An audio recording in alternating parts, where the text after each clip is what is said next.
Imagine a man in the Roman Forum, stopping to help everyone who asks.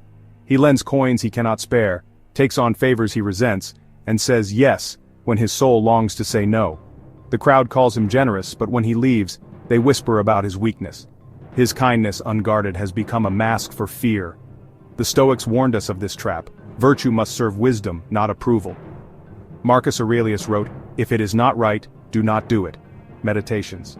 When kindness slips from strength into self-betrayal, it corrodes self-respect, the very foundation of a good life.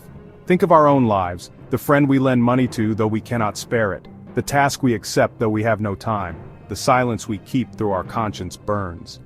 Tonight we'll uncover 7 ways kindness can quietly destroy dignity, and how Stoicism offers a better path. First, consider the habit of giving more than you can afford, whether in money, time, or energy. A friend asks for a loan, a colleague asks for hours of help, and though your own resources are stretched thin, you agree. Outwardly, it looks noble.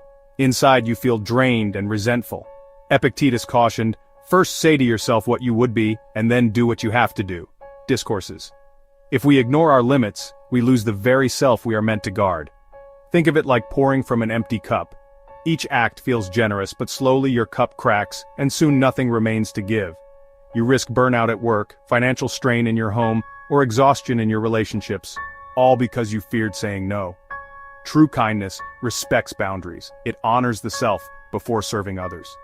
Stoicism reminds us that care for others must be rooted in self-command. When we stop giving what we don't have, we learn the quiet strength of saying no, and that strength leads us to the next danger. Our second danger is the reflex to say yes, because saying no feels uncomfortable. Someone asks for a favor at work, or a neighbor pushes for help, and though every fiber resists, you agree to keep the peace. Seneca warned, "He who seeks to please everyone loses himself." Letters. Each false yes chips away at integrity. In time, people stop respecting your words because they sense they cost you nothing. Modern life tempts us to be endlessly agreeable. The easy coworker, the friend who never declines. But this is not kindness, it is avoidance. The Stoic path asks for courage, not convenience.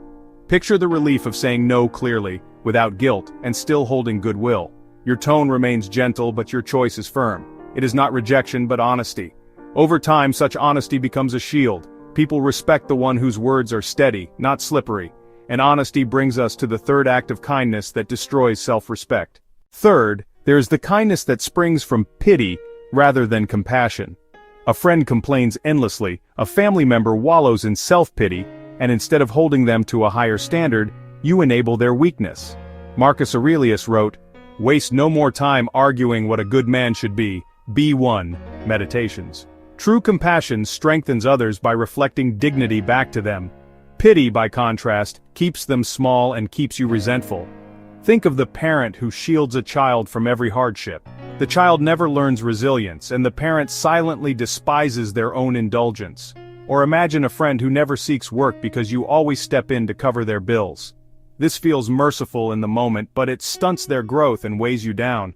Stoic compassion requires courage, to love people enough to let them face their burdens, to guide, not to rescue, to support, not to smother. When we shift from pity to strength, our relationships grow in honesty. That honesty leads us to the fourth form of misplaced kindness. The fourth danger is performing kindness to win approval. You bring coffee for the office, you volunteer for tasks, you shower others with favors, not from generosity, but from hunger for validation. Epictetus said, "If you wish to be loved, love yourself first." Fragments. When kindness becomes currency for acceptance, it leaves you poorer in spirit. People sense when help is laced with need. Their respect fades, even if they smile in the moment. In today's world of social media, kindness is often displayed like a badge. Acts of charity are photographed, favors are announced, and generosity is tallied for likes. Yet Stoic kindness is quiet, rooted in virtue, not applause. Ask yourself, would I do this if no one saw it? That question burns away false motives. When the answer is yes, you know your act is clean. When you begin to answer honestly, the illusion of approval loses its hold. And with that clarity, we come to the fifth danger.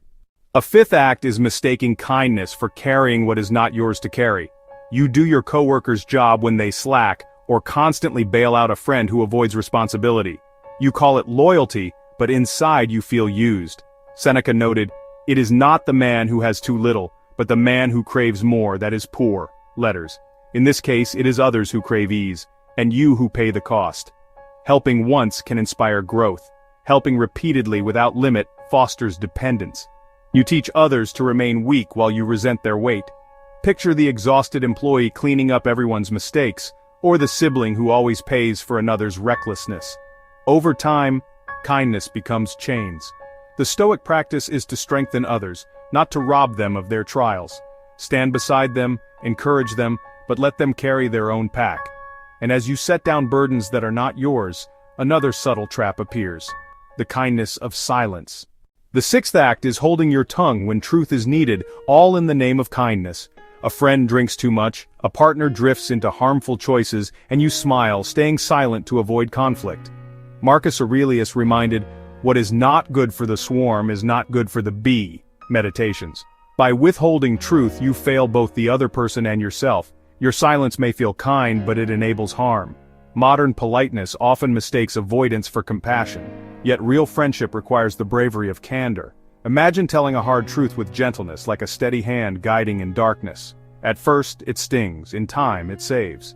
That is Stoic kindness, honest, firm, yet never cruel. By speaking truth, we protect both the individual and the whole. When we learn to speak truth, even when it costs us comfort, we reclaim dignity. And this dignity guards us against the final act of destructive kindness. Finally, the most dangerous kindness is betraying your own principles to keep harmony. You agree with opinions you don't believe, laugh at jokes that sting your values, or bend your ethics to avoid standing apart. Epictetus declared, "It is impossible for a man to begin to learn what he thinks he already knows." Discourses. When you betray your convictions, you stop learning who you are. Modern life tempts us constantly. Go along to get along, bend to keep peace. Yet every concession of principle weakens the core of your soul. In the workplace, in friendships, even in family, people may push you to conform. But if the cost is your virtue, the price is too high. The Stoic way is quiet firmness. To live aligned with virtue, even when it isolates you, is to live free. And freedom, rooted in self-respect, is the soil in which true kindness can flourish. Return now to the man in the Roman Forum. He gave without limit, said yes without thought, enabled weakness, chased approval, carried others' burdens, stayed silent when truth was needed, and bent his values to avoid conflict.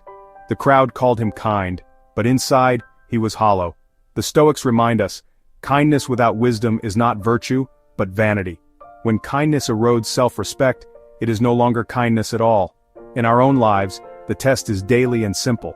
When you give, ask if it comes from strength. When you help, ask if it builds dignity. When you are silent, ask if truth would serve better. The challenge is clear. Practice kindness from strength, not fear. Set boundaries, speak truth, and protect your principles.